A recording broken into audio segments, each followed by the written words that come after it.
For generations, the belief in meritocracy has been woven into the fabric of our societies. It promises a world where hard work and ability are rewarded, and where anyone, regardless of background, can rise through sheer determination. Yet, as I've listened to countless stories from those I coach, a very different reality emerges. The myth of meritocracy, though comforting, often conceals how privilege, bias, and hidden structures shape our destinies far more than talent or diligence ever could. Time and again, I hear stories of individuals who have worked tirelessly, who have overcome obstacles that would overwhelm most, yet find themselves stagnant or passed over.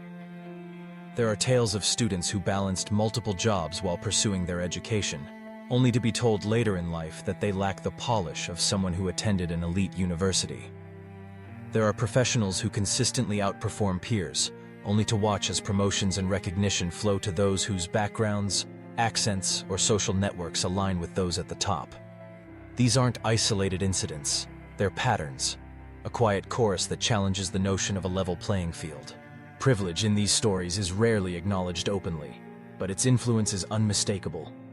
Some clients recall how doors seem to open effortlessly for others, those with family connections, financial safety nets, or access to prestigious institutions. The successful, when asked, often attribute their achievements purely to hard work.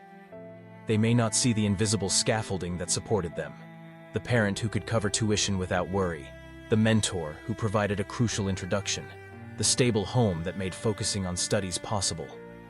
Privilege operates silently, conferring advantages so seamlessly that those who benefit from it may never recognize its presence. Bias, too, is a recurring theme. It is rarely as overt as outright discrimination, but it surfaces in countless subtle ways. Women in leadership are described to me as being told they are too aggressive or too emotional, while men exhibiting the same behaviors are praised for their passion and drive. Clients from minority backgrounds share experiences of being labeled as not the right fit, a nebulous judgment that often masks unconscious preferences for familiarity. Older clients are dismissed as out of touch, while younger ones are considered inexperienced, no matter how strong their performance. These judgments are not often spoken aloud, but they shape decisions that alter lives and careers. Perhaps the most profound impact of the meritocracy myth is psychological. When society insists that success is always the result of merit, then every failure feels like a personal shortcoming. I have sat across from high-achieving individuals, their voices breaking as they describe a relentless cycle of self-doubt and exhaustion. They have internalized the idea that if they have not advanced, it must be because they are not good enough, never considering that the system itself may be stacked against them. This self-blame is corrosive, leading to burnout, anxiety, and a sense of isolation. As a coach, my work is not to strip away hope, but to help people see their experiences in context. Talent and effort do matter, but they do not flourish in a vacuum. Recognizing the roles of privilege and bias is not about diminishing individual achievements. It is about understanding the terrain upon which we all run our races. By acknowledging these forces, people can reclaim their sense of worth and direct their energy towards advocating for fairness, not just for themselves, but for others as well. Change begins with honesty. Organizations, leaders, and communities must be willing to confront the ways in which opportunity is unevenly distributed.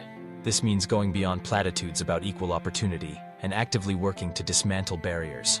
By creating mentorship programs, re-evaluating hiring criteria, and fostering environments where diverse voices are genuinely valued.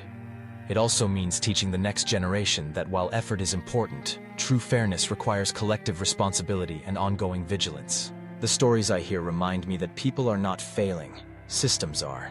The myth of meritocracy endures because it is comforting, but comfort should never come at the cost of truth.